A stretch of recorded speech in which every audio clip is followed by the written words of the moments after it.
Want to take a good breath? We'll call this meeting to order at 3:09. Okay. We have remote participation for Brandy and Peter. There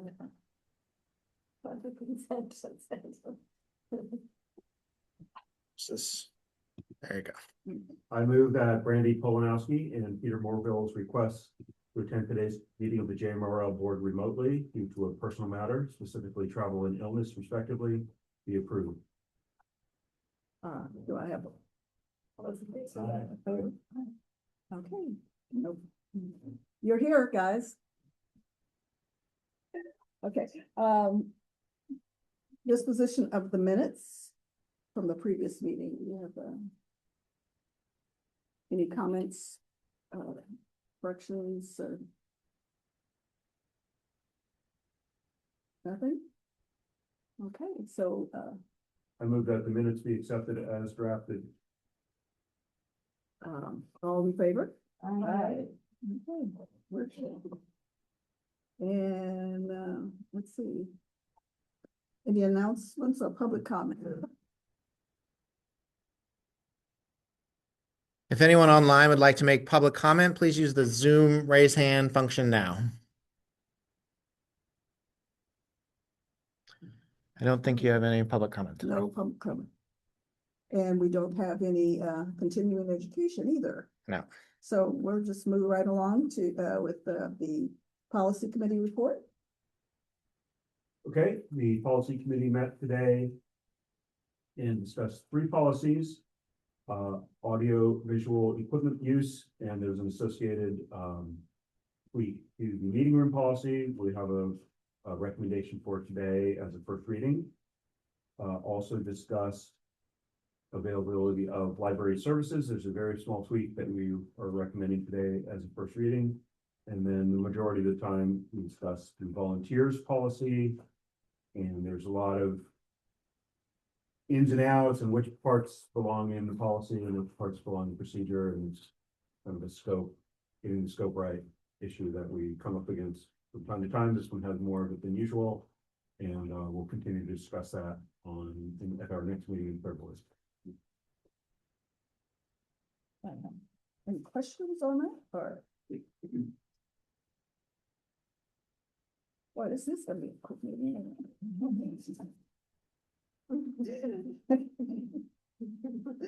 Okay. Thank you. Potential vote for the endorsement on the of the employee handbook. Okay, I think we all got that. We read it. David, do you want an intro or just review this real briefly? Yeah, sure. So just the history of it is that several years ago, the JMRL put together a working group that was board and staff to come up with some procedural employee handbook type things, and came away with a finished product that the board reviewed at the time and endorsed. So it wasn't that the board endorsed what the procedure said. I can't remember the date on that, but that was many years ago. And we had an internal clock basically to review it annually for the board for here are the changes that have been made. I think that there was a good suggestion last month to also do that for staff at the all staff training day. Usually if it's something important, it'll get emailed out to staff saying this is a change. Like for instance, the biggest change that impacted a lot of staff recently was one about how weather delays impacted use of leave. So that got explained out.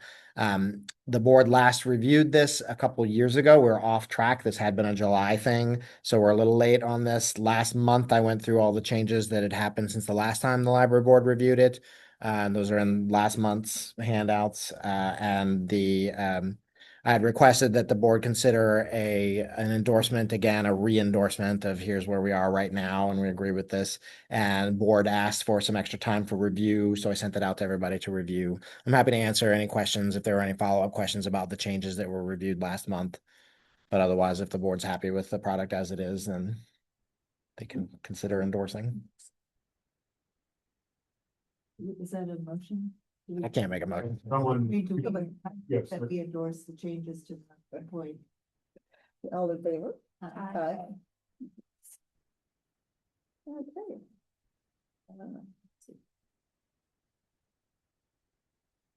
I guess it's your turn again, David. Yes.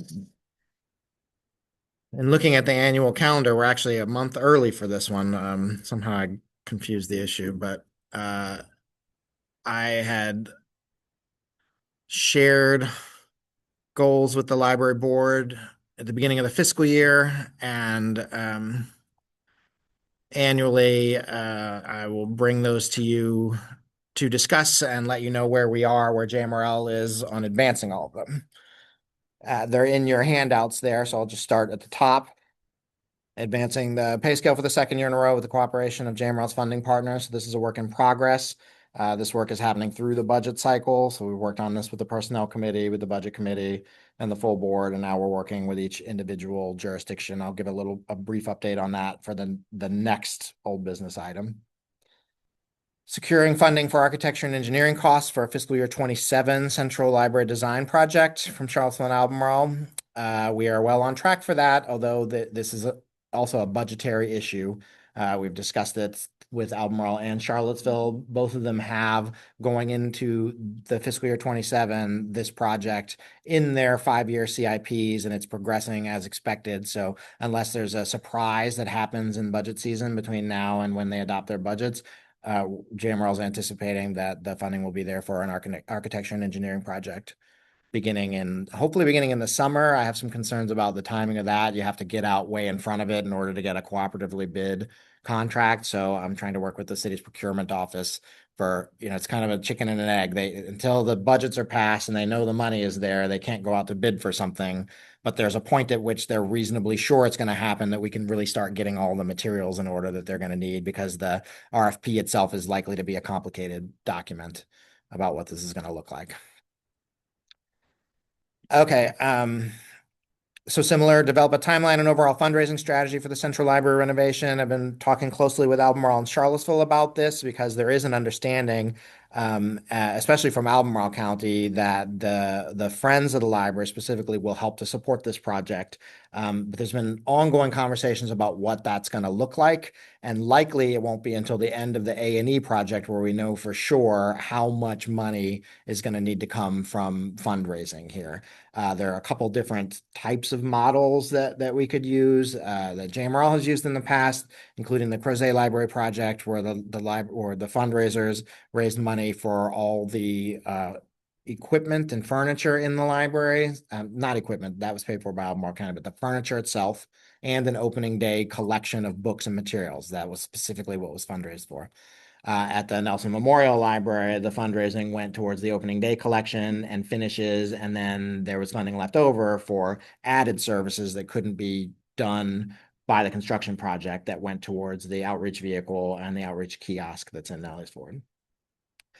So right now, we're not kicking off a fundraising project, until we know for sure that the architecture and engineering is funded for next year. But we're working with our funding partners on what the needs are going to be and how best to target that fundraising. And then finally, develop a timeline for website enhancements. Working with the digital services coordinator on a timeline. We've got some things on paper. We've got some ideas. This is the lowest of the priorities, largely recently because it's been significantly impacted by the vacancy of JMRL's collections and technology manager position, which those duties have been spread out across JMRL, a lot of them winding up with me since August. So we are having our new employee start in a few weeks here. Everyone's very excited. The IT team keeps talking about how that's a Jeremy problem. He's not aware of it yet, but so at any rate, we've got some things on paper. This was also the technology committee is going to help serve as a sounding board for these and to help kind of make sure the board has input on what these need to be. And we haven't had a meeting since not having somebody in this position. So we're a little delayed here for halfway through the year on that goal, but I expect to be able to complete it by the end of the year. And that's what I have as an update for where we are on all those. Any questions? I think you said this, but just to review and confirm, if everything's on track with what we are seeing from the jurisdictions right now, you think a bid could happen for the A&E by end of summer type of time frame? I think that's a realistic time frame. Yeah.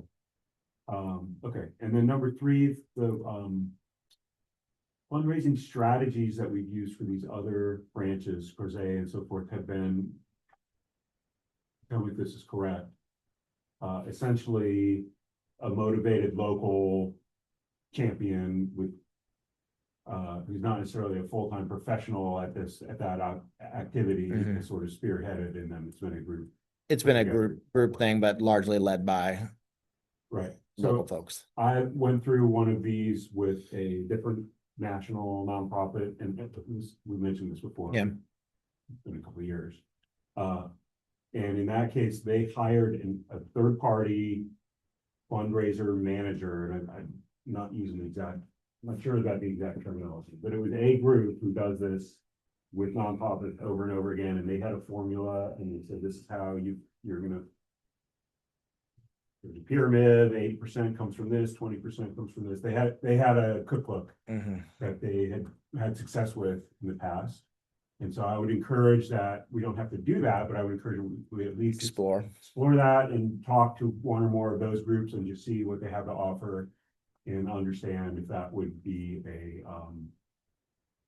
beneficial way to go about this. It's on my mind, especially as we're a little bit unsure now about what the scale of the fundraising is going to be. Like the scales that we have worked with in the past, that JMRL and the friends have worked with, are between 500,000 for Nelson and 1.5 million for Crozet. I'm anticipating that it might end up higher than that, but if another concern is that the cost estimates for the entire project that are being used now are based on numbers from 2016, which have been escalated across the inflationary scale for those 10 years. But in the last 5 years, construction costs have gone skyrocketed. So we might get to the end of the A&E project and present back to Charlottesville and Albemarle a project which is not in line with what they have currently in their CIPs for fiscal year 29. Yeah. And then it might be a matter of, okay, what's the gap? Yeah. And are the friends capable of raising the funding for that gap? Or is it a matter of scaling down what the project is? So there are still some things to be decided even after we kick off a fundraising project about what level it's going to need to. Well, I would say, or personally, or can we expand what we're asking from the community and make that case? I mean, I think a good model or the comparable might be what happened with the Paramount. That was maybe a comparable scope, and that was all privately funded because people wanted to support that centerpiece for downtown. Yeah. And I think JMRL can be very much in that sort of a community tentpole kind of role. So I wouldn't reject out of hand Sure. that possible, Yeah. again, that model like that to cover any gap. It took 15 years for the Paramount, but So I'm sure you've thought of this, but I'm sure there are resources available through CAC. yeah, and through the Center for Oh, yeah, Nonprofit that's- Excellence. Yeah, so we're associated with two, and if we were to go to start looking, the way that if the friends start to lean, or this group, which is probably the working group that worked so hard 2 years ago to get the politicians to align on the CIP, it's probably the seed of the fundraising group there. Both those organizations might also be places that would help put us in touch with folks that have this level of fundraising expertise too. So yes, Tony, we have considered that. And it's the whole project's a different model than Crozet or even Nelson, because we're refurbishing an existing building. It's not a Yeah. new building. And so it's just a different animal. Yeah, Nelson's was an existing building, but then they Right. doubled or put a third the size of it back on and it's all new construction on that end. So I don't know why I think that's different, but it is, it's just yeah, it like is a different. feel. And to Mike, your point about being a tentpole organization downtown, it is also next summer, the 50th anniversary of the downtown mall. So there are other kind of eyes on what's happening downtown. Yeah, 250th of the country too. So support your local library. Yeah. Okay, at any, these were the big things in June, and they remain the big things that I'm working on for this year. And the first two are wrapped up in what's happening now with the budget cycle with all of our jurisdictions. You weren't able to get the meeting with Candy. We haven't scheduled anything yet. Yeah, that's the next item I'll talk about.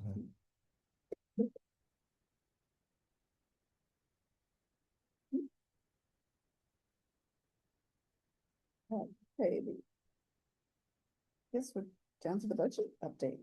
Yes. So, as you all recall, in your last meeting, you voted on a proposed budget. We sent it around to JMRL's 5 jurisdictional partners. Library staff, myself, and trustees have met with Louisa and Albemarle counties. We've got Charlottesville scheduled for after the new year, have yet to schedule meetings with Greene and Nelson County. The regional agreement says that we will present a budget to each jurisdiction by January 15th. So we met the letter of that by sending them the budget in November, but it's always very useful to sit down with trustees and the staff or elected officials from various jurisdictions to talk about what needs are. So in the meeting with Louisa County, which was a week before last, Brandy and Ophelia and I met with the county administration. They wanted to discuss increasing costs of personnel at the local branch. And we talked it over with them. And after this conversation, Brandy and Ophelia and I initiated a sit down with the president of the Louisa Library Foundation to discuss their plans for next year, and whether or not they may be a potential source of support for library services. The foundation hopefully is going to be considering a request in the weeks to come. The budget committee may need to meet, Tony, again in January if additional adjustments are required there. Anything to add, Brandy, about either of those meetings? Okay. No, I don't think so. And then Tony and I met with Albemarle County last week. That was also a productive meeting. The budget office staff appreciated the Sankey charts, the JMRL infographic of JMRL's budget. We discussed the addition of new positions. Albemarle will be the primary funder for the part-time support position in digital services, and also the primary funder, or primary funder, 80% of the position at Northside here. We talked about the competition for that among the county's own departments and their other outside agencies they work with. They're expecting their proposed budget from their administrator on February 25th. So that's kind of the first of our jurisdictional partners that will have something out there for the public. They recommended that JMRL be available for when the Board of Supervisors discusses capital projects and misplace the central library architecture and engineering costs. So I'll be sure to do that. I'll be available, and then if any Albemarle trustees are as well. Anything to add, Tony, from that meeting? Yeah. My final report is that we haven't gotten a final healthcare number. Last year it came on, I think, December 23rd. But the latest I've heard from the city is that they're reasonably confident that 15% is the number. They don't think it's going to get worse than that, but they also don't think it's going to get better. So while it hasn't been officially finalized yet, I'm not anticipating having to redo the budget as we did last year at this point because of an unexpected large jump there. And last year it was 30. It was 30%. Yeah. So this year one of the administrators told me, "Oh, that's great. It's half of what it was last year." I was like, "Yeah, great, yeah." And that's my budget report. Yes, we have a meeting scheduled for Charlottesville after the first of the year. And Anne and Meredith are coming to that. Siri is going to be in Italy, apparently. That was an option. Maybe she'll be remote. She'll be remote. It's pretty remote.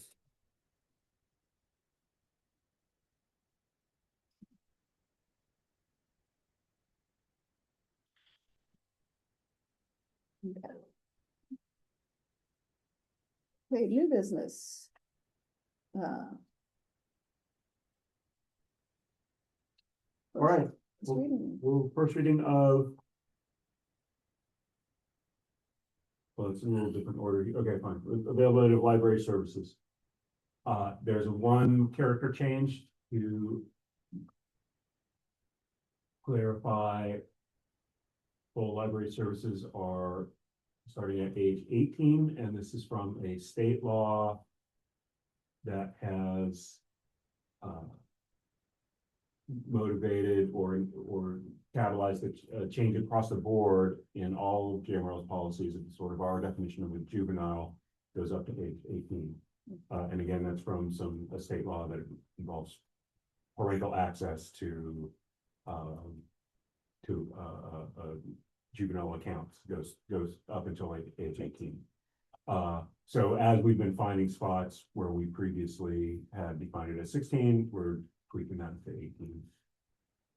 And it's one of those. So that's our first. So the committee has discussed that and is recommending that the board accept this change. So that's the first reading from today. We open for a potential vote next month. Is there a reason why we can't just vote in this? I think that our practice as a board, the board's practice has been first readings and then a vote, just to give people a chance to weigh in. Alright. But no, I mean, the board could decide to vote if they wanted to, but generally has not. Opinion about even state law. You're just actually making it compliant with state law. We can argue whether a 16-year-old can read everything in the library or not, but that's not the issue. That's not the issue. But as David said, our general practice is just to make sure everyone in the public has fair notice. Right. We're doing this next month. If you have some input for us, come let us know. Okay. The next recommendation is related to meeting in conference, well, it's. Yeah, you want to do the other one Okay, first? the- Yeah. So you have this in your handout. Is it all? Yeah, it's the last one. It's all crossed out. This is, so the committee is recommending that we deprecate or remove this policy and condense it into an additional paragraph in the meeting room policy, which we'll show in a moment. The idea is, the point of this is to let the public know, hey, we have this AV, like this projector that we're using right now, and that equipment is all associated with a meeting room. They're permanent installations. We're not talking about any circulating type of equipment. There's a bunch of bullet points, and we involving various liabilities for damage and using it in a legal manner and so forth. All of that is currently covered on a form that the user needs to agree to. So they were agreeing to all these bullet points. The question was, do we need to publish all of these bullet points for detailed use in advance at the policy level? And the discussion was, no, we don't, if we're satisfied with how they are laid out on the form, which is under sort of day-to-day or operational control. We did think it's important to kind of let the public know, hey, this equipment exists, and if you want to use it, you got to fill out the form. And so we've accomplished that by adding one paragraph to the meeting policy, because again, this equipment lives in the meeting room. And the new or recommended paragraph there is just, hey, it's available. Hey, you got to sign the form, and there might be training that we require, but that's left as a might be necessary type thing, and basically transferring all of that to operational control rather than policy. So there's no AV equipment that floats. That's Most of it's melted. not the cart, the AV cart from 7th grade. Disappointed. Yeah. Or if there is, then You still have to fill out a form. you still are you're using a different check it meeting out, room, yeah. right? Yeah. And you'll note that there was a slight wording tweak by the committee today, so that the version you're looking at on screen is just got the blue is different from what's in your handouts. The cross out in the blue.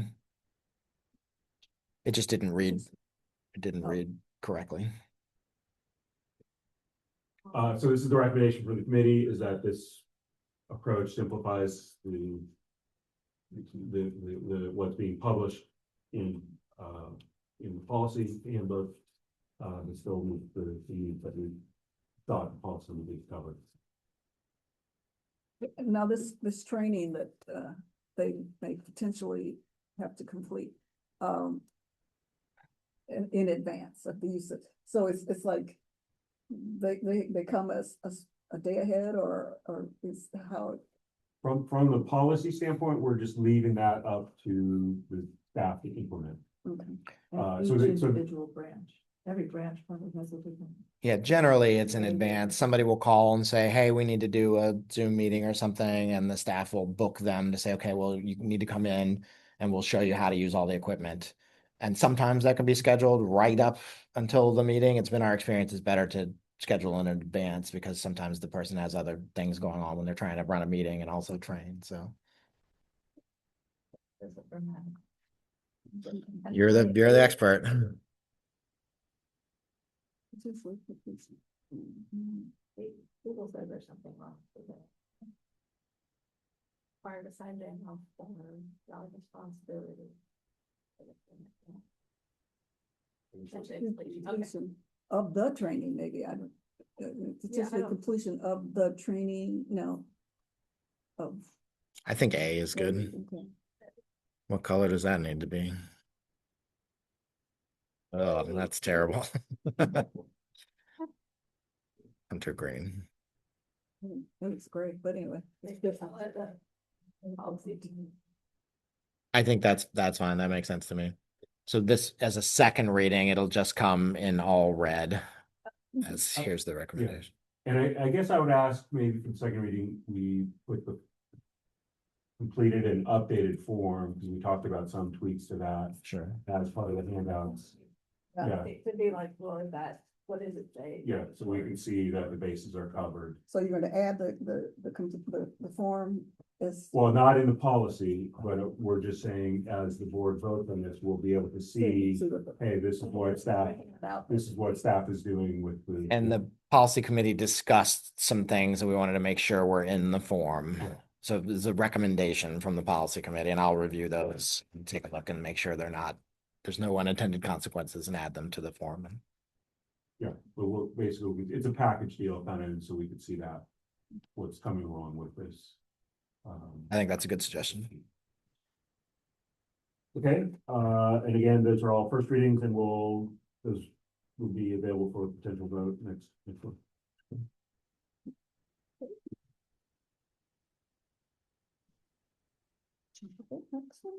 I love that word, potential. Next time. Not next week. Next No one time, will yeah, be next time. Okay. Okay. Okay, for the library director's report, annually around this time, I try to share with you all the very popular JMRL Rewind, which is on social media. So it came out last week or the week before, and it was just kind of like based on the Spotify Rewind. Like, here's what's happening at JMRL. Dylan laid out some 2025 statistics and the ever popular most checked out list. So I'll just give you the number one in each category, because otherwise it's a lot of stuff. The number one adult fiction title checked out was The God of the Woods by Liz Moore. Top adult nonfiction was The Let Them Theory by Mel Robbins. Top juvenile picture book was I'm a Frog by Mo Willems. And again, you have to go down to number 25 to find a non-Mo Willems title there. And a lot of that has to do with availability too. So if we have 50 copies of the Mo Willems books and 5 copies of something, like, he gets more, there's more checkouts is what we're counting. Top 5 juvenile fiction is Dogman, The Scarlet Shredder by Dave Pikey. And I think you have to go pretty far down the list there to find a non-Dogman book. Top young adult fiction was Sunrise on the Reaping by Suzanne Collins. And the top cookbook is What to Cook When You Don't Feel Like Cooking by Carolyn Chambers. So if you're looking for something to read over the holidays, those are the most checked out books at JMRL. So don't go get those, get something else. Yeah, there's a blog post too. If you click on the information about our blog post, so it was on like Facebook and Instagram, but Sarah also made it into a blog post, so you don't need to log into those social medias if you want to see the list. Okay. I'm also happy to announce that in partnership with the Festival of the Book, the 2026 Same Page author has been selected. The title is The House of Eve by Richmond author Sadiqa Johnson. JMRL will be programming around this title in March, culminating in a program with the author as part of the 2026 Festival of the Book in Charlottesville. And speaking of Charlottesville, you may have heard reports of changes at the two major downtown Charlottesville parking garages that started last week. The Friends of the Library are still sponsoring 2 free hours of use for visitors to Central. So the city offers 1 free hour, and the Friends will offer 2 more free hours there. There have been questions about how to use this new ticketless system. You may get some directed your way. It wouldn't shock me if the library board got some emails from people saying, I've been using this one system for years to use the library and now I can't. Unfortunately, we can't control the process. We try to make it as easy as possible for our users, but it is a change. So if you get those, feel free to send them to me and I will pass them along to the folks that can answer those questions, the provider. I'll give you the email address and the phone number, but your best bet is to contact me and I can provide them again. It's Park Charlottesville at spplus.com. So that's spplus.com. And you can reach them at 434-622-9513. So that information is on the signage at Central, on the information on the library's website about parking at Central. But for the next couple of days. It's free through this holiday week. Yes, regardless of what system they're using. In March of 2024, so a year ago, March, I reported to the board that JMRL was working with UVA Health and the American Heart Association to bring blood pressure kits and stations to the library. Well, last week, Louisa County Branch Manager Ophelia Payne relayed a story to Louisa County officials and Brandy and I when we were meeting about the budget. About the use of those materials. Louisa staff got a call that one half of a couple that was in the library was not feeling well, and their partner suggested they go to the station and check their blood pressure. And it turned out to be over 225, and they immediately left to seek medical attention. They were admitted. They spent the night in the hospital to get the situation under control, and the couple credits the blood pressure station in the library with saving a life that day. And in fact, sent flowers to the library with a card saying, "A big thank you to the staff at the Louisa County Library for not letting my husband's heart have a late fee." So, putting those in, it seemed like a great idea at the time and a community resource, assuming that it was an educational thing and not assuming necessarily that it was going to be a life-saving thing. But I thought I'd pass that feedback along to the board. And finally, the board may also recall the CE from earlier this year at the Greene County Library from branch manager E.J. Dowling about the evolution of the library's wildly successful cookbook book club, of which Martha Ledford's a member. I'm happy to say that EJ has been selected to present at the 2026 Southeast Collaborative Online Conference, which takes place March 10th through 12th. And the title of EJ's presentation is Cookbook Book Club, a community potluck only better. This is a very popular virtual conference sponsored by the state libraries of Georgia, North Carolina, South Carolina, Tennessee, and Virginia. So we're proud to have EJ representing JMRL at that conference. And that's all I have to report. That's a good way to end the school. Yeah, it's pretty good. Very good. Okay, any other matters that we need to think about, talk about?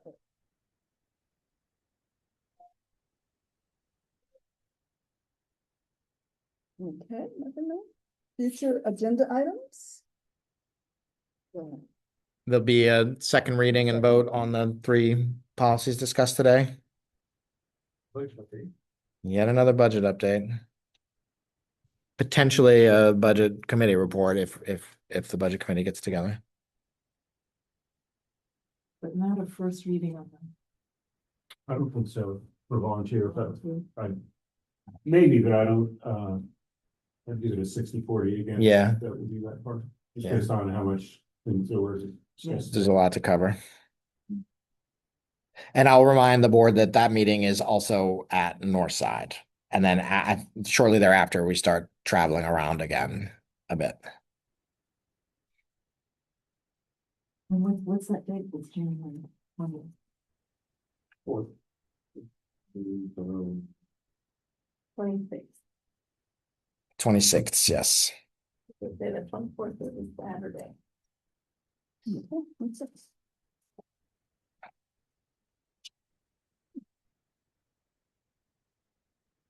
Right? Wow.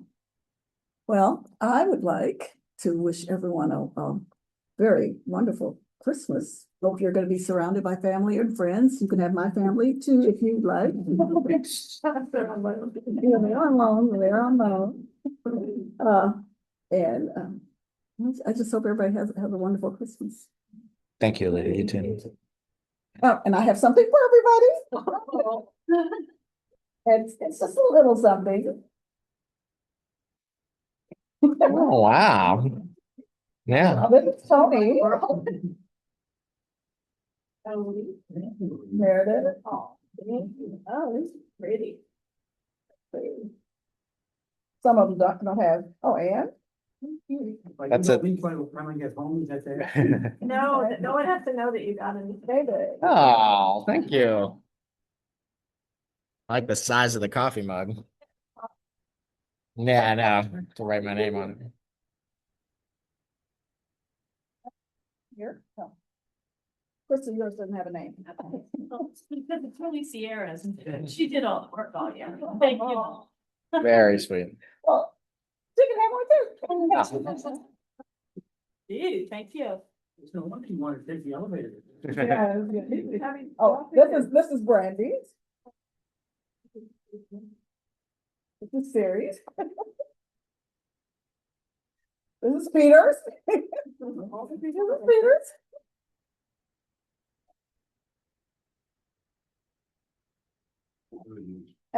This is Martha.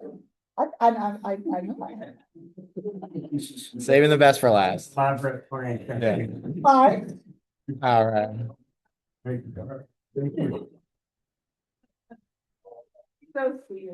Thank you, Alita, and thank you all for your volunteer work all year. Jerry, okay. That is name on it. Okay, we know where to find him. Make a motion to read. Okay. All in favor? All Banging out for the year. I don't think I have a single thing wrapped yet. Oh, goodness gracious. That doesn't mean that there aren't gifts